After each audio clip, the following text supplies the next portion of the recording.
Olá!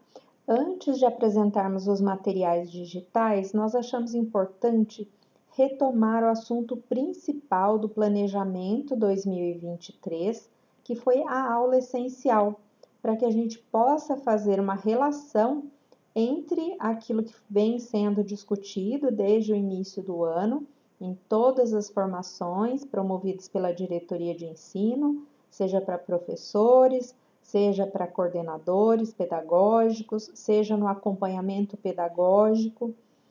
E a gente vai ver que essas ideias estão presentes também nos materiais digitais. Então, é importante retomar aí alguns assuntos.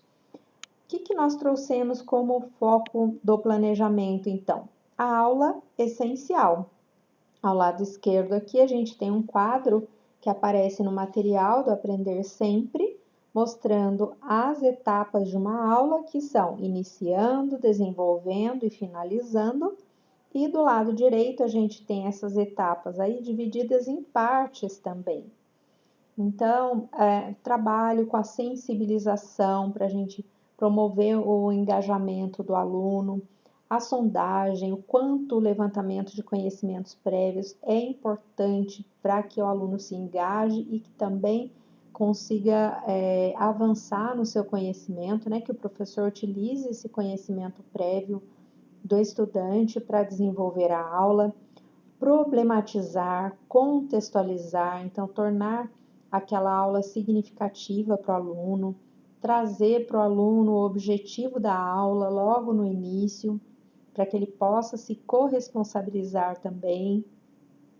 A repertorização, então, o aluno tem um conhecimento prévio e ele precisa avançar, precisa aprender mais, aprofundar seus conhecimentos. Então, isso é feito na repertorização.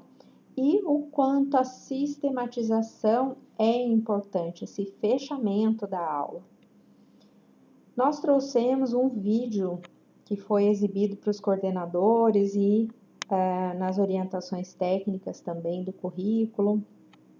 Nesse vídeo, Fernando José de Almeida traz a questão da aula essencial e ele fala da importância de se trabalhar com esses objetivos na lousa, falar de um modo simples e a importância, sobretudo, de fazer uma finalização, trabalhar com a metacognição do estudante.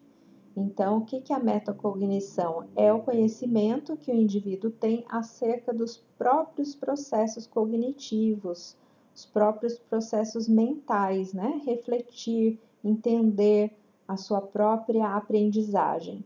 E nós trouxemos, então, na ocasião, algumas sugestões para trabalhar com essa metacognição, seja um mapa mental, seja a questão de um Twitter de papel, um diário de bordo.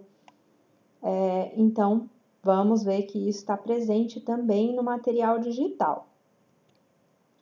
Bom, além da aula essencial, Fernando José de Almeida também fala sobre a aula plena, a aula expandida. Então, ele nos diz que além da aula essencial, que é uma aula bem curtinha, né, com começo, meio e fim, o professor também tem essa aula expandida e que ele precisa tomar muito cuidado, estar muito atento à importância de que ela esteja sempre articulada ao currículo, que a gente não perca o foco, né? Que esteja de acordo com um plano, para que a gente possa tomar aí as melhores decisões pensando na aprendizagem do estudante.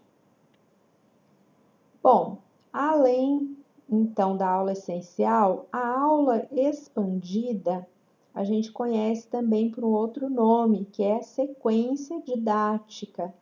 Essas sequências didáticas aparecem em materiais curriculares, como o Currículo em Ação e o Aprender Sempre, né?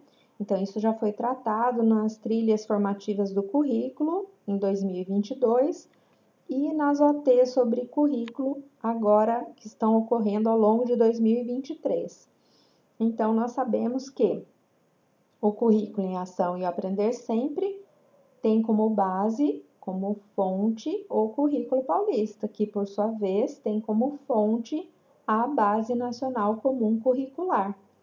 Então, dentro desses materiais curriculares, o Currículo em Ação, Aprender Sempre, o que a gente observa? Essa aula expandida, as sequências didáticas. E o material digital, ele pode ser trabalhado por meio de aulas mais pontuais, então, dependendo aí da intencionalidade, da necessidade de aprendizagem dos estudantes, do contexto, o professor pode fazer aulas mais pontuais utilizando esse material digital ou inserir esse material digital dentro de sequências didáticas. Então, por exemplo, pegar uma situação de aprendizagem lá do Currículo em Ação e utilizar o material digital como parte de uma dessas situações de aprendizagem, claro, olhando sempre para as habilidades e objetos de conhecimento que estão ali em questão naquele material. E a aula como objeto de estudo e foco da formação continuada. Então, nós trouxemos a sugestão do trabalho nas escolas, né, em ATPC, por exemplo, com os livros do Doug Lemov, aula nota 10, tem a 2.0, a 3.0.